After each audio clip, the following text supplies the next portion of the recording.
Zincir eder. Hangi kanal?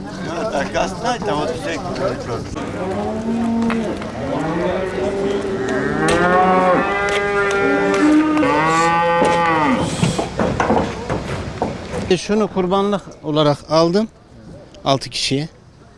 Canlı kilo burada Malatya pazarından aldım. Kilogram fiyatı 370 liradan aldık. 462 kilo geldi. Toplam 170 lira tutuyor. Biz bunu 6 kişiye niyetlendik. Hisse başı 28.490 lira. Yani 28.500 lira civarı tuttu. 2.000 lira 3.000 lira da kesim ücreti binerse yani kurban hissesi 30.000 liraya mal oluyor. Fiyat nasıl? Uygun, inan ki yani açıklanan fiyatlara göre yani Kırmızı Et Birliği 430 liradan bir açıklama yaptı. Burada üretici biraz mağdur. Fiyatlar geri çektiğinden dolayı Rabbim zaten diyor ki ne eti ne bana gelir ne kanı gelir. Buradaki bir takva vardı. O takva ulaşır yalnızca Allah'a. Yani kurban eti de önemli değil, şey de önemli değil fakat bu bir ibadettir. Allah herkese nasip eder inşallah. Kesenlerin de idrakında olup da kesenlerden nasip ola inşallah. Hadi nasıl oldu? Neden mi? 125 mi? Ben ne dedim? Yok. Abi 110'a götür. Yok olmayacak. 110 işte. 112 bucak hayırlı olsun. Hayırlısı. Baban mı?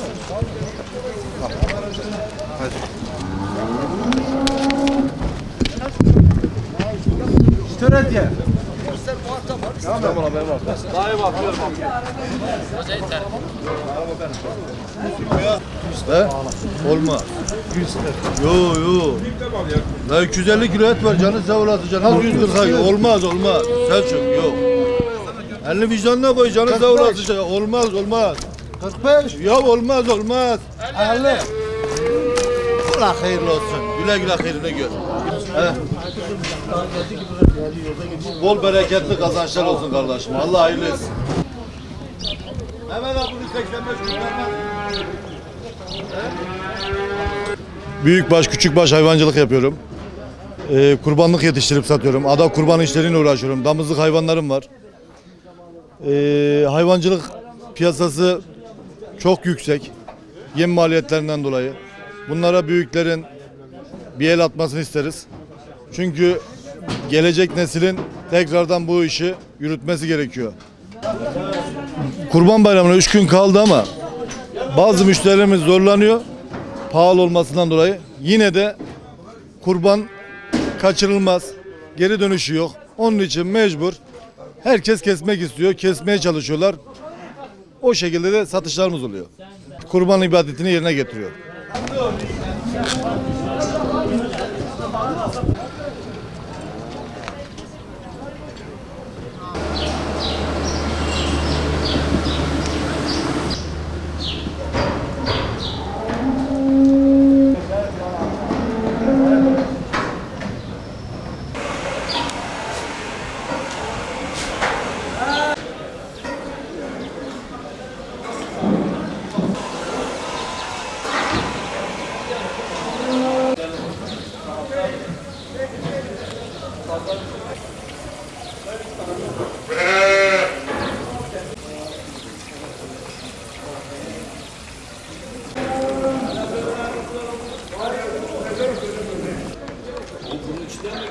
Tabii burada da.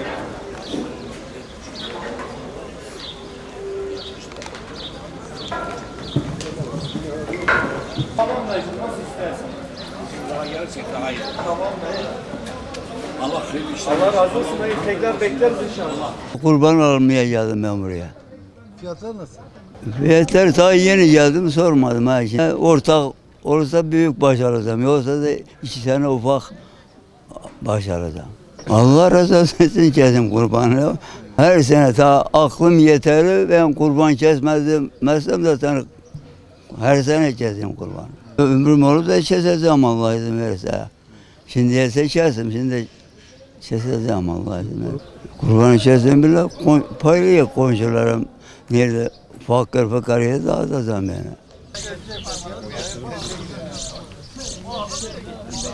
Hayvanlar nasıl?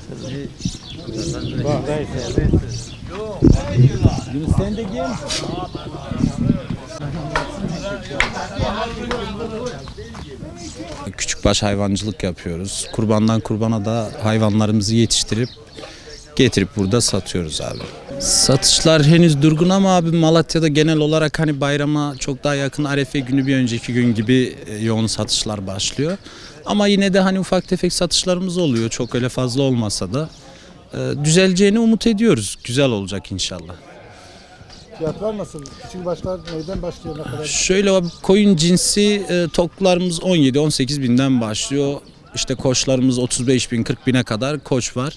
Keçilerde de keçilerimiz de yine 14-15 civarından başlıyor. Onlar da aynı şekil yaşına göre, kilosuna göre değişiyor. 35 bin 40 bine kadar yine gidiyor. Canlı kilo satışımız var. Hani bu şekilde direkt beğenip o şekilde ayaküstü satışımız da var. Yani nasıl gerekiyorsa hani müşterinin tercihine göre satıyoruz abi o şekilde.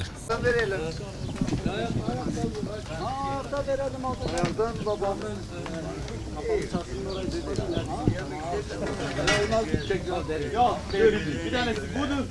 Biraz da oldu.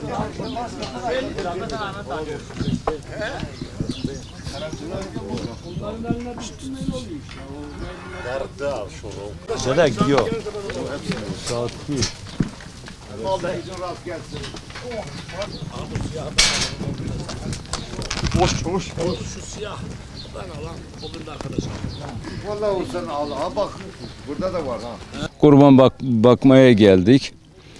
Pahalı yani. Bu şartlarda bizim gibi orta gelirli olan insanların çok pahalı. Çok pahalı. Yılın 12 ayını alıp yiyoruz. Bir ay da Allah rızası için. Çoluk çocuğumuz var, evimiz var, maaşımız var Allah'a şükür. Bir tane de kurban kessek çok mu? Bir de kesemeyen fakir fukaralar var. Bir pay da onlara verilecek. Misafir gelecek, onlara yedirilecek. Bu hep sevap işte.